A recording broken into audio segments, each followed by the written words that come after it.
Hello friends, good morning. જય શ્રી કૃષ્ણ બધાને. મારા આજે ઘણા દિવસો પછી મને વ્લોગ શૂટ કરવાનો ટાઈમ મળ્યો છે. તો આજે સવારમાં ઉઠી ગઈ છું અને બધી જ કામ કરી લીધું છે. આજે કપડાં ને બધું વોશ કરી લીધું છે. હવે વરસાદનું સિઝન છે એટલે કપડાં મેં વોશ કરીને સૂકી દીધા છે. પછી હવે મારા લેપટોપનું કામ કરીશ. મેં મારા કપડાં આજે સૂકવી દીધા છે. વરસાદનું સિઝન છે, જો સોસાયટીમાં પાણી ભરાઈ ગયું છે એટલે હવે હું મારા લેપટોપનું કામ સ્ટાર્ટ કરીશ. આખો દિવસ મારા લેપટોપમાં બહુ જ કામ છે, તો મેં મારા લેપટોપમાં કામ ચાલુ કરી દીધું છે. આજે મારા વેબસાઇટનું કામ છે, તો હું હવે વેબસાઇટનું કામ કરીશ. હું એક જ્વેલરીની વેબસાઇટમાં વર્ક કરું છું અત્યારે, તો તમે જોઈ શકો છો. યુએસની વેબસાઇટ છે, તો આ કન્ટિન્યુઅસલી કામ રહેશે મારા આખો દિવસ.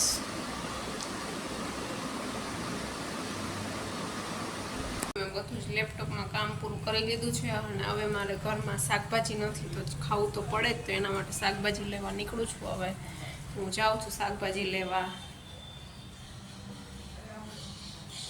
ચલો તમે પણ મારી સાથે શાકભાજી લેવા.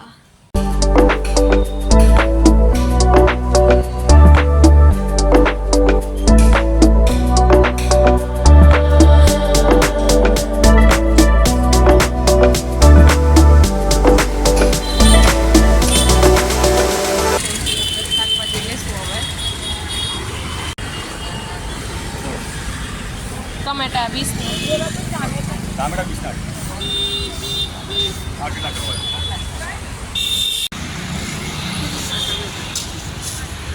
હું શાકભાજી લઈને આવી ગઈ છું. તો આજે શું લઈ આવી છું એ તમે જુઓ.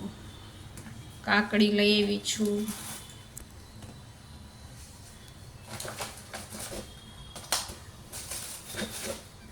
કોબી, ભીંડો, ટમેટા અને દૂધી. બધું શાકભાજી લઈ આવી છું આજે. હવે હું બનાવવાની છું મખાનાની ભેળ. તમે જુઓ આગળ. મખાનાની ભેળ બનાવશું તો એના માટે સૌપ્રથમ મખાનાને રોસ્ટ કરશું. તો જુઓ, સૌપ્રથમ એમાં થોડુંક ઘી એડ કરશું. ઘીમાં રોસ્ટ કરશું મખાના.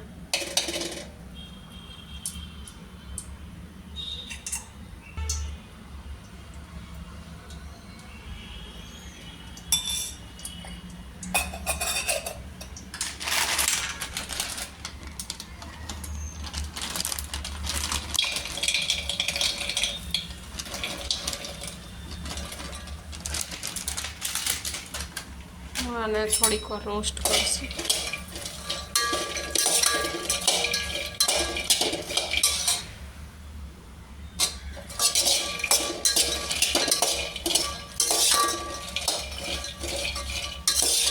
થઈ ગયા છે મખાના. હવે આપણે એમાં ડુંગળી, ટમેટું એડ કરશું.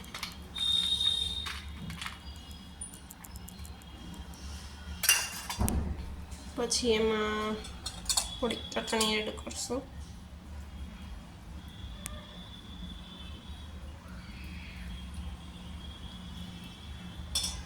થોડુંક ધાણા જીરું,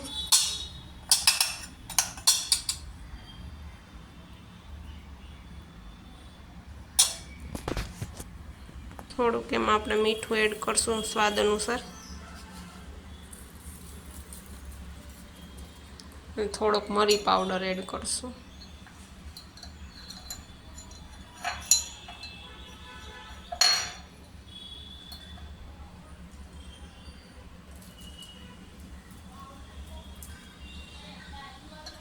પછી ઉપરથી લીંબુ એડ કરશું. આ છે ભીંડાનું શાક, રોટલી, કાકડી અને ભાત છે વઘારેલા. અને આજે કૃણાલભાઈ અમારી સાથે છે અને તેજસ જમે છે. ઓકે ભી એ કહે રહે યા નહીં હું. બોલો, બતાવો. બધું કામ કરી દીધું છે, જમીને બધું જ ફ્રી થઈ ગઈ છું અને આ બુક વાંચવા જઈ રહી છું, લોક વ્યવહાર. અને પછી હું સૂઈ જઈશ. તો આજનો બ્લોગ અહીંયા એન્ડ કરું છું. Thank you so much watching અને જય શ્રી કૃષ્ણ બધાને મારા.